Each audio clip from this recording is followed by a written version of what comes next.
Welcome to Recreate Play. We're here with F1 movie, long awaited. It's been a while. How are we, guys? Yeah. Very well. Very well. Cool. We ready to talk about F1 the movie? Well, slow is smooth, smooth is fast. So we're back with a fast upload.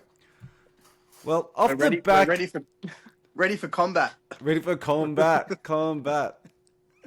Quick synopsis. So off the back of F1's big boom from Drive to Survive comes the film version, F1. No, the film is actually called F1. F1 shows us how to finally get an F1 seat. First, get to the advanced age of 65, get a van that screams free candy, and thirdly, carry around a deck of cards, shuffling them constantly like a degenerate gambling addict. Living outside an RSL, we know people like this, and no, they're not F1 drivers. Realism aside, F1 is about Sunny Hayes. Brad Pitt expands his range in F1 from playing young cocky guys licking his lips to playing an old cocky guy licking his lips. He's called back into the fledgling Apex team to save team owner Javier Bardem from cliched evil corpo suit Tobias Menzies. He goes up against his chief rival, the young, racially diverse Joshua Pierce, playing a black man as a black man. Damson Idris. 20 other drivers play themselves but get brief cameos. Along the way, he falls in love with a chief engineer, female engineer played by Kerry Condon, triggering the subplot for the legal thriller sequel, F1 Me Too, The Horner Files. He also runs into female STEM worker too, Jodie, rear tire jack operator who handles discrimination of being a woman with no upper body strength in a role that literally requires only upper body strength. F1, the film about a sport named after the sport. It's as if we had White Men Can't Jump called NBA, or Hoosiers was called NCAA, or Happy Gilmore was called Special Disabilities PGA. Does the film live up to the heavy billing? Guys, F1 should have been called F Me. What do we think?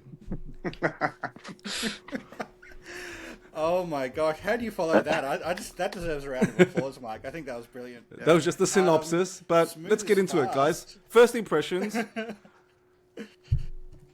I would say what it does well, it does very well. And other things like the plot, it doesn't do so well. But as far as technically, I think it's a masterpiece. I think it's really well executed.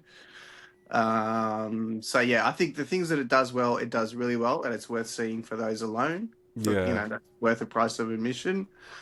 But there are things like the plot I didn't really engage with, or think it was very believable.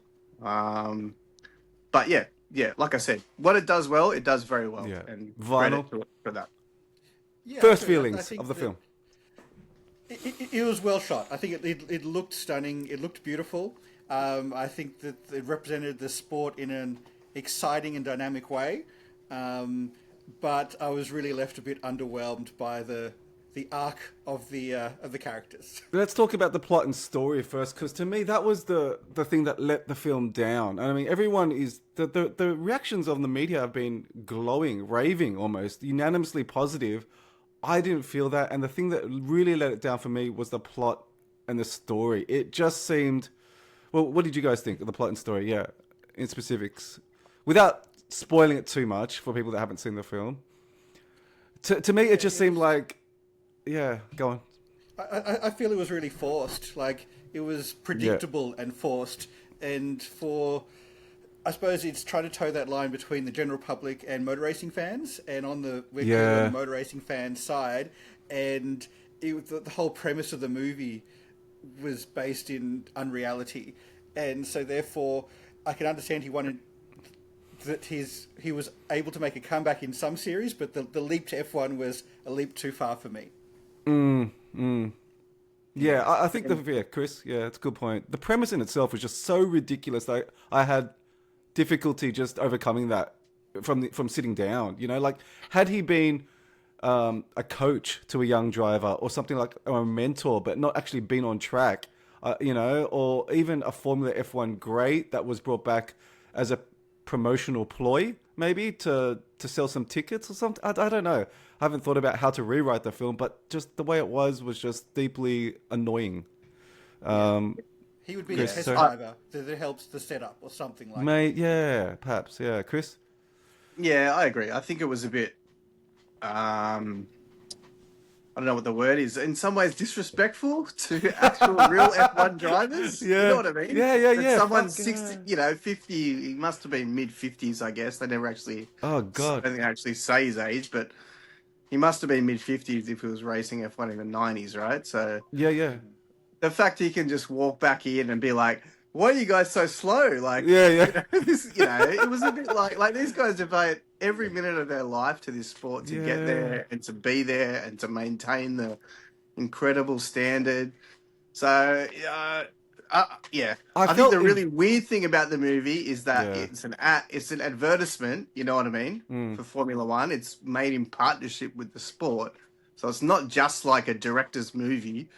It's actually made in partnership with Yeah, the yeah, yeah. sport. You know, Yeah. so that's the weird thing. I think there are a lot of things that were like, well, this is actually not, it's not painting it in the best light that someone can just know. walk I in felt and embarrassed stroll in and be for better him than everyone in else. that lineup.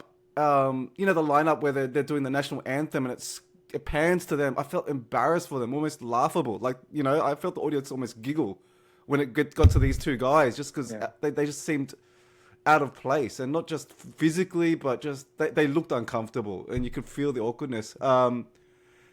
Yeah, in the film, there's actually a character who says, the Tobias Mint, the baddie, who says, "Oh, I love Drive to Survive. I've seen all the episodes," and it's meant to be this. It's played as this cringy moment, like, look at this fucking outsider. He's not hardcore. He's not a real fan. He's a come me John lately, right?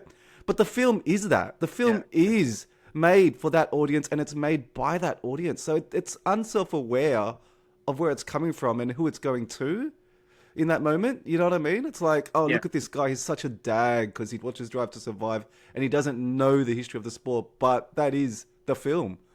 Yeah. Yeah. Other moments in the plot that we didn't Super like? perceptive. Other moments in the plot that we didn't like? Let's Well, talk about... I'll just to further that point.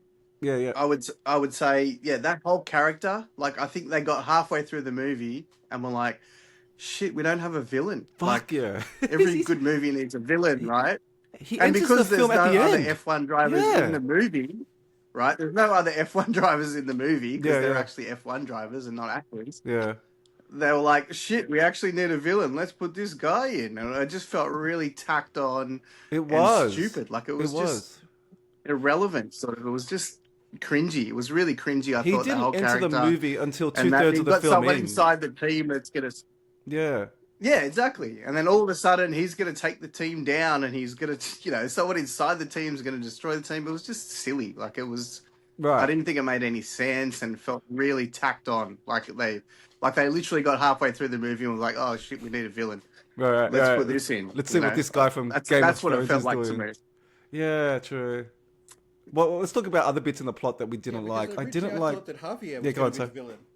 Yeah, Sorry, initially I thought that Javier was going to turn into the villain, but he was Exactly. kind of supportive all along. That's why I was kind of confused. Because I thought he was going to, show some character development. But yeah. Gonna wait for him to start tossing a coin and telling Brad to call it. Yeah, but yeah, I agree. He's offered the There's- villain, right? How But about that? Let's talk. I actually liked his character. I liked him. Yeah, yeah. Sorry. No, go ahead. Go ahead. Yeah, I liked his character. I thought he was pretty well executed. I mean, the thing with team principals is you can be a bit more flamboyant, and F1's had some wonderfully flamboyant team principals in the past. Yeah. But I just thought they missed a trick. Like, there's so many great characters and stories in the real world of F1, like Yeah. Jackie Stewart, and, there's so many brilliant... Look at Rush, which was factual and did it really well. Yeah. Yeah. So I just thought they missed a trick.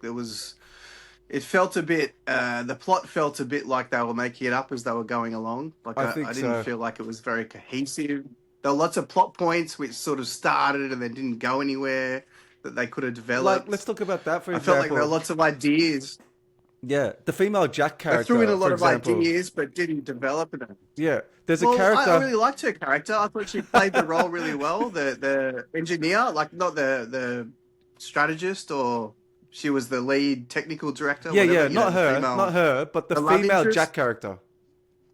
the female Rhea Jackman. Oh yeah, I mean, Which was just a ridiculous that was side really quest. cringy. It was so strange. You have this character, for those that haven't watched the film, who is introduced as a female Rhea Jackman. Firstly, it's a job that requires immense upper body strength because you literally have to lift a tire within a second and then replace it. She's a woman and she stumbles at her job, right? And she's like, and then Brad is like, oh, don't worry, keep your head up. And then she goes, stop mansplaining shit to me, man. You know, you penis. Yeah. And then the film keeps on cutting away to her reactions as if she's a central character, but we don't even get to know her name. She has no conversations other than just chick that Brad Pitt encourages to keep up her dreams of being in F1. It's so fucking weird. You know what I mean? Like, yeah. I felt like they were literally making up the story as they went, and that's why it didn't come together. Right. Like, because there were all these unexplained sort of threads, like you said, that don't go anywhere. And it's like, well, why does she have all this screen time? Because it's actually irrelevant. You don't need that character in the movie at all. No. And it's also walking a really fine line of being a sports movie that's 90%, 95% of the audience is going to be male.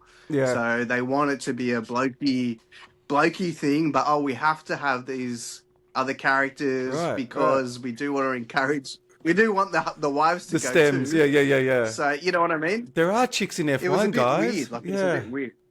It was strange. It That was character like that especially other was character odd. that, like, it was kind of as completely undeveloped as that journalist who, at least he got a role, I suppose, at the start and the end, who bet against Brad's comeback, and then suddenly What was he won that? his money at the Yeah. end. It was equally as disjointed in the plot in regards. Let's insert a little tidbit, not expand on any way. He was. Yeah. I think he was probably based on Senna's biographer, probably in the Right. writing of the movie, but he got just diluted Yeah. down to a guy who bet against Brad Pitt and won his money in the end. It's just The film is full of those tropes, isn't it? Characters like also the Idris. I keep on calling him Idris Elba, but Damson Idris. He has a best friend, cousin, manager type relationship with a a manager type thing. Yeah. And in the end, the final words of them are just like, it's almost conflictory, where it's like, piss off, I don't need you anymore, I'm going to do this my way. As if this guy has been the bad influence in his life to be superficial and proportional, which it's unsatisfying. And it just, you know what I mean? It doesn't give this character real ownership of his transformation. I found it really weird. And the mum character, oh my God, talk about Jamaican cliches.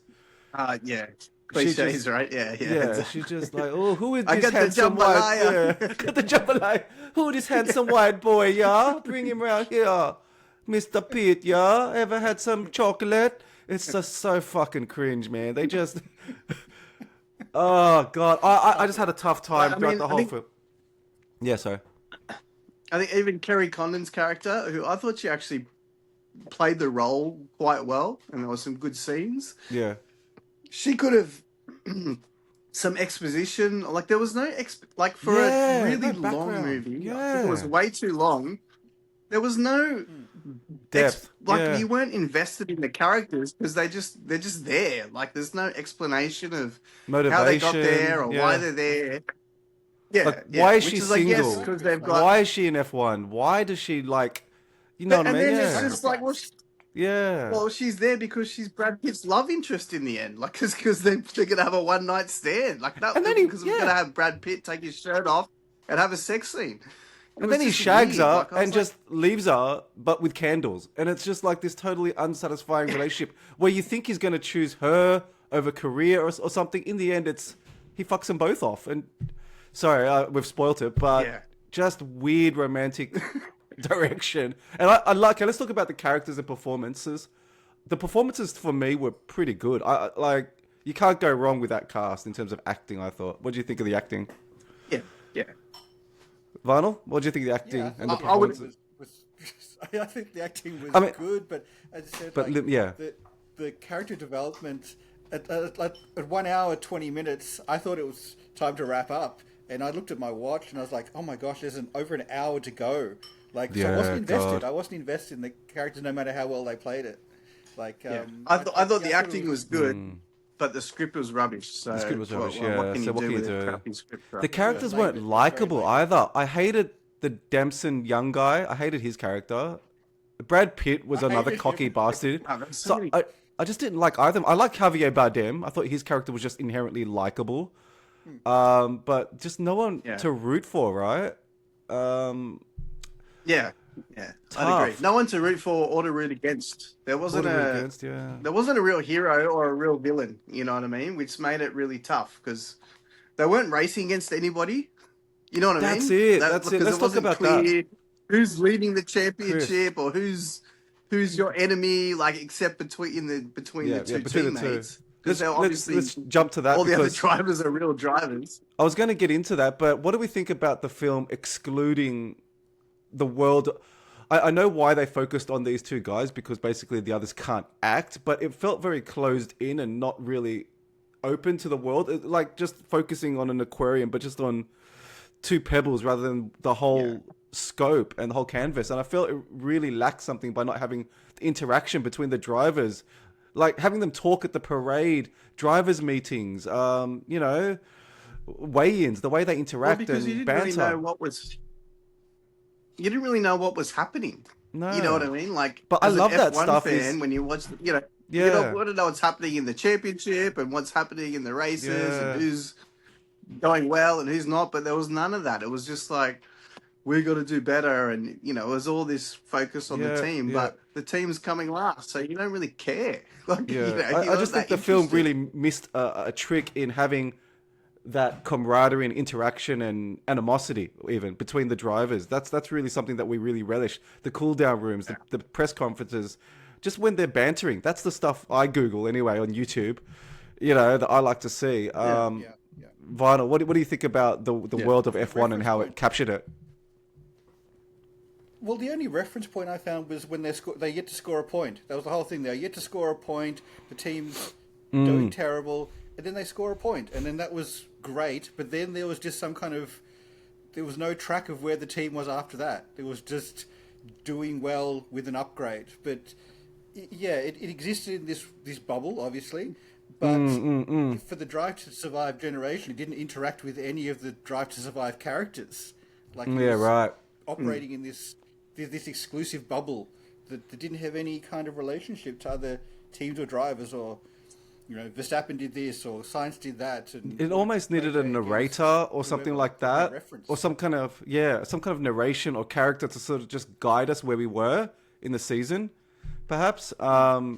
Although that would have been a cop out, but I it felt could have like helped. most of Yeah, I felt like most of the narration actually came from Martin Brundle and Crofty, you know what I Yes, mean? Because yes, they were yes. doing a lot of exposition yeah. in the commentary of the races, and that in itself was really cringy because it's like, oh, he's going for this, and and they were doing all this exposition to try and explain what was happening Yes, and yes. the context of the on track action. Yeah. And that was really cringy as well because it was like, that's not how commentators commentate. They don't talk about what this move means to that team in that moment. Yeah, right. They're They talking commentate about the moment. exactly what's happening in Yes. the moment. Yeah. Yeah. Okay. Let's get to, I guess, the action. We liked the action, didn't we? What do we think of the action? Yeah. I like Any- the any- camera shots. Like apparently they had Yeah. to modify like an iPhone to get the right perspective for some of the onboards, I believe.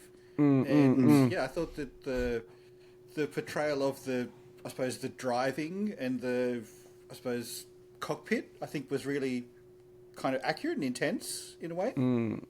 Yeah, I I enjoyed would it. agree. I thought it was done well. Yeah. Yeah. I mean, there are a few things I didn't like. There were a few times when the Apex cars looked like GP2 cars. Yeah. They looked really much smaller than the car they were driving next to. And I don't know why they didn't. Like, I think when it looked really good was when they used the real shots of 2023, when they were filming the real races, but they put the Apex livery, Overcast. they superimposed that Yeah. on other real cars to get the action. That looked really good. Yeah. But there were Agreed. times, like in the Abu Dhabi scenes, where it looked like a F2 car next to an F1 car. I thought they didn't get the scaling right. Yeah, the cinematography was impressive. Snapped you out of. A little bit repetitive, and the pacing seemed a bit repetitive in terms of the cutting, but yeah, it was good. I mean, technically, it's IMAX. It's you can't fault it. I found the cutting a little bit choppy, technically, just because I always learned if you have the shot, let it play, and I felt like, if you have a glorious F1 car going up Eau Rouge, let that shot play out. Instead, it chopped a lot between driver reactions, face masks, POVs, and back and forth, which is a bit nauseating at that scale for me. You can do quick cutting if you have medium shots, but when you're really tight with IMAX, I found myself a bit, maybe it's the beer, but yeah, I don't know. Now I'm getting a bit fussy, but wasn't the beer, I completely agree. I completely agree. I think another point they missed was that the first on-track action, if I'm not mistaken, was the Daytona scenes, right? Yes. And I thought they were great. That was the best scene. It was Thank actually you. more engaging than the F1 Why cars, is that? right? Because you were actually in... Well, my take is that because you were actually in the cockpit with them, because it's a big cockpit, so the camera's in the cockpit with the driver, whereas you're not over the shoulder or on the... or here, you know what I mean? You're actually in the cockpit with the driver. So it actually felt like you're in the cockpit. I agree. You know that was my favorite part. Do that in an F1 car. Yeah. And I was like, it's an F1 movie. So why, that shouldn't be the best part. Or they should have started with a flash forward of the F1 action. Maybe they were limited due to budget and technical constraints, whereas with NASCAR, they probably had days, weeks to film that scene. I don't know, just speculating. But F1, they were maybe constrained with what they could gather off the ground. I think just starting with that, though, I watched it because it's an F1 movie. So, Vinyl, starting with that. Yeah. Starting with that when you're most primed for it, you know what I mean? Starting with Daytona. It's sort of, it's an F1 movie, so you should have started with F1 scenes, you know what I mean? When people are most psyched and up for it. But I felt like it took a little bit away from... Vinyl, you were going to say something, mate. Sorry, you're itching. I can tell. Interesting. I watched a little short documentary produced by Porsche on those scenes. So they collaborated with Porsche Motorsport, and also they collaborated with Patrick Long, who's a actual Daytona 24 race winner. And he's both co-acting in the scene and also helped them with the technical direction of what would happen in a GT race. And he's a really nuanced driver. He knows what's going on. So I think that might be what, I suppose, led them down that path with the scenes on that movie, because I think the way that they layered the action, they layered the driving, you could see what an overtake was, as opposed to just like you're saying, a cut. It showed the precisely the longer game on let it build up, let it play, and how you set up the overtake, and how that translated through on the film, I think was really good. Exactly, just as we saw in the last weekend between Lando and Oscar, how riveting a two-car battle can be across 2 laps. We didn't even get that in this film. Let's talk about that for a little bit. The on-track battles that we didn't get, and instead the drama was expressed through safety cars, regulations, technical... Was that weird? I mean, what the fuck was that? It was Talk weird about that, how guys. They focused on that little change. Every time they didn't overtake, there was the shot of the side pod. Oh no, they haven't got the side pod. Oh, that's a bad overtake. Yeah. Another shot of the good side pod. It's going to be a good overtake. It was such That was a strange cut, and it didn't pay off until the end, and it didn't pay off at all. It's going to happen. Yeah. We're going to feed you what's going to happen. It's going to be good or bad. You don't need to... Just let us find out if it's good or bad. Yeah, true. Yeah, we didn't get the on-track battles that I was really looking forward to. Yeah, sorry, Chris. Sorry. I think, there was a lot of weird stuff, like Sonny Hayes taking other drivers out and, cheating and being unsportsmanlike. You know what I mean? That was sort of how they got ahead. It was sort of sort of weird. It was like a troll in a online Dan ticked him. You know what I mean? In an That's F1 what it film. felt like. Yeah. It was. Yeah. It was dude was well, and it's this is terrible. Yeah, there's He's a lot better ways intentionally- to do it. he's intentionally putting other drivers at harm, and the sport, the film, and the movie is applauding that. Like, oh, that was a clever move. He took out the race leader. Now his teammates in front. What a genius play. This is horrific stuff. If this were ever to come out in F1 sport, and anyone actually did this, it'd be terrible. It'd be a lifetime ban. I mean, as we've seen. Like, Mike, we were looking at each other, like looking at it, going, "This is Singapore. This is Nielsen Piquet Jr. This is Briatore." Like, right. The guy was banned for 10 years. Like, how are we like just like, oh, that'll be a good plot device. Let's bring that in. Strange. Yeah. That's what they did a lot. Like, I think you said after the film, they took the recent history of F1 and compressed it into 9 races from, a Spygate to the Grosjean fire crash to everything. There was like to the Alonso crash. Like in the 9 races that these two had together, I think they each were out for a couple of races, each injured, each rode off about 4 cars each. It was crazy. It was just crazy. I think it just didn't need to be so much. You can get the ban for penalty points though. Yeah, any bans, any loss of points. Yeah, it was crazy. Okay, we're shitting on the film a lot. I think you're right. Yeah, sorry, Chris, go. I think you're right, Mike, that I think longer takes, because that's what F1 fans would have wanted to see, right? Like, those longer takes where you can see him setting up a move, you know what I mean? Yeah. Oh, I'm going to feint to the inside, but so the guy's going to go deep and then I'll go around the outside, stuff like that, you know what I mean? They could have done that, but it was just, the cuts were so short, it was sort of to make it so intense and so action-packed that it lost the context sometimes. Like, it was hard to know what was actually happening in the actual for sure onboard scenes and stuff. So I think they missed a bit of a trick there. It still looked good. It looked good though. It looked good. It was sexy as hell. What do we think of IWC watches? Who feels like an IWC watch? Yeah.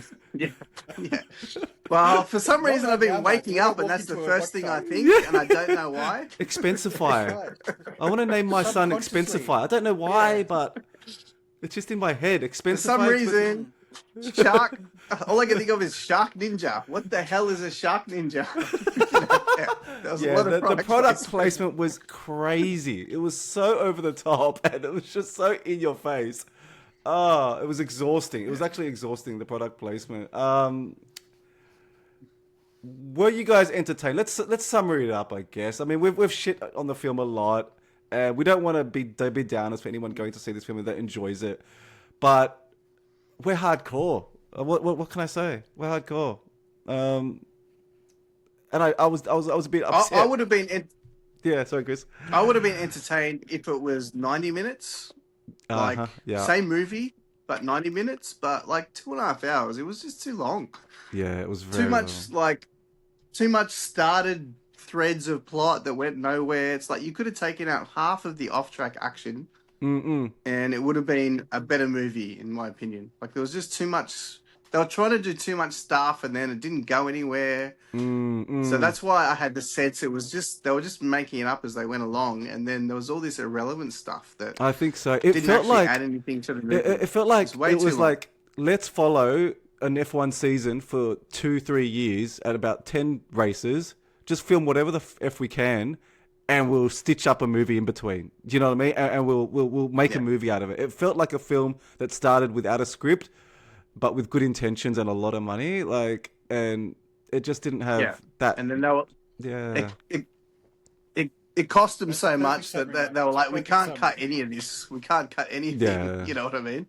Yeah. It's too expensive. We had to do this and that. And so, they just put everything in. And I was like, half of the stuff didn't go anywhere. So it didn't need to be in it. Like, it didn't add to the movie, a lot of the stuff that was in it. That's the way I felt. Where does it rank in the all-time racing films, Vinyl? Where do you put it? What's ahead of it? What's behind it? Like, that's the thing is, like, with classic F1 racing films, you want to buy them. Like, I own Senna the Documentary on Blu-ray. I own Rush on Blu-ray.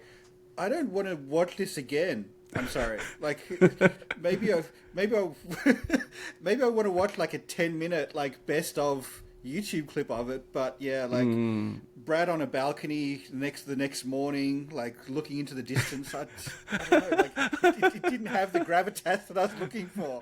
So Yeah. I'd rate it. I'd rate it relatively low on the I like motorsport movies. In the I love movies kind of category, it's still pretty average, unfortunately. In spite of the reviews, I don't know. I'm surprised you are with the reviews. The reviews say it's great. I am. There must be a lot of IWC watches in the mail right now. Chris, where do we put it? Where do you put it? Yeah, it's not up there. I think Rush definitely way better. And it's the other thing is it's factual. Like it's well close to factual, right? There are so many great narratives and stories in F1 that are real, and they came up with this, and I was like, you could have done anything, like, and this is the best you could do when there are actually real stories in F1 that are better, you know, like Brawn, you know, Louder and Hunt. There's heaps of stories that could have, you know, that were real that I think would have been better. So to think they had a blank canvas and that was the best that they could come up with was a bit disappointing. I mean, Grand Prix was also better, and that was in the 70s. I've downloaded it, but I haven't seen it. Yeah, let's talk about that for a little bit. Off the top of your head, what real life story would make a great film? I've got one. The Jackie Stewart Francois Sever teammate story. You start with them as rivals, mentor, young gun, and then you go through their, you know, as Francois is just about to overtake him, just about to be the main man, and Jackie Stewart's retiring that season, and then that tragic accident. I think that makes a pretty good film. How about you guys, off the top of your head? What real life story? What real life story would make a pretty good season? I would agree. Give us your own ones. Maybe I'm being a little bit too Australian here, but Sir Jack Brabham building, you know, having a big part in building his own championship-winning car, like that's pretty impressive. That's a great story. That's good film. You know, like there's heaps. There's heaps. Yeah. You know, Prost and Senna and Prost. Senna and Prost is, when they make that, I hope they make it right. Vinyl, off the top of your head, what season could be a good F1 film or like, character? I don't know. Like, I mean, I've always been fascinated about the Pironi Villeneuve Ferrari battle. Like, what brings a guy to not want to be, who's just so incensed by being outqualified by his teammate? He's like, I'm never going to be outqualified by that guy ever again, no matter what it takes. And then Villeneuve did Villeneuve, and then threw it away. So I'm curious about the tension behind those guys. Yeah, that'd be That's a great one. Yeah, that's a great one. No one said the Lance Stroll story, and I'm so disappointed. Okay, so should we wrap it up, guys? I don't know what we can add to that. I guess F1's come a long way, though, right? Far out. I couldn't have even imagined an F1 film with Brad Pitt, though, 3 years ago, or before this was announced, but a few years ago, though. Look at where we are, right? This is, I guess, good for the sport. I'm trying to end on a positive note so we don't come off as bitter. And this, so help me out here. Say something nice. No, I don't know. Shit, man. I hated it. No, I think as a caveat for new fans to the sport, like I think they'll enjoy it. Like guys that have been following it, you know, their whole adult life. Like it's entertainment, and at the end of the day, and I think if you don't look too hard at it, but I did think it was just a bit meandering, you know, it was a bit meandering. I felt like the story wasn't worked out, like it just sort of, now this has happened, so we should do this, and you know, it didn't feel very cohesive as a film. Like, agree. There was lots of ideas that didn't go anywhere, and but the like I said, the things they did well, they did well, like the on-track action. It was entertaining, you know, it was good to see on the big screen. All I'm saying is I just wish F1, now they rent out some cinemas at Vinyl's dropped out. Sorry. On a Sunday night. Sorry, Chris, hang on a second. We've lost Vinyl. Combat. Where are you, Vinyl? Hopefully he can rejoin us. Sorry, guys. I don't know why he left. Well, let's not spoil his internet dropped. Okay. I guess we'll wrap it up there, Vine. Vinyl's not here with us, but Chris, thank you for your insightful opinions. Entertaining as always. We'll be back with a recap of Austria, I guess. Look, go out and see the movie. See you in a few days. Yeah, see you in a few days. Go out and see the movie, guys. Tell us what you think. If you disagree, we'd love to hear why you disagree. And we're open to debate and discussion. We want to be proven wrong, and we want to learn to love this film, even in retrospect. I just don't see it happening, but make your own minds up. Anything else, Chris? No, I would just say I would hope that going forward, maybe the broadcasts can take on some of these camera angles, or I hope there's some That's good things going forward for viewers that that can help grow the sport. They can maybe make use of some of and I think that it's the size of the data and all that stuff is going to stop it. But hopefully going forward, that they can use some of these camera angles or something going forward so that it helps our experience as viewers.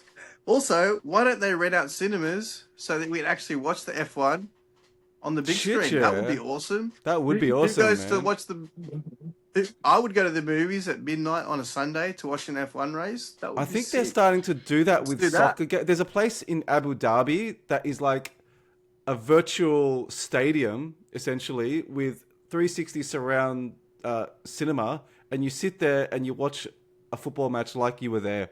And everywhere you look, there's people around you, and I would love that experience. I agree. Even if it was trackside and limited, I'd pay money just to see cars go zoom, zoom, and why not? Or even just watch the TV broadcast, Or just the TV broadcast, on a big screen, like on the cinema, at the cinema with the sound and the big screen. It'd be awesome. So hopefully they can learn something. Hopefully from the this. movie's big, so they can get something from that. Yeah, cool. All right, guys, thank you. Sorry, Von had dropped out. His internet's having troubles, but Chris, thank you again, my brother. We will be back shortly. Recreate, play, cool down room, F1 movie review.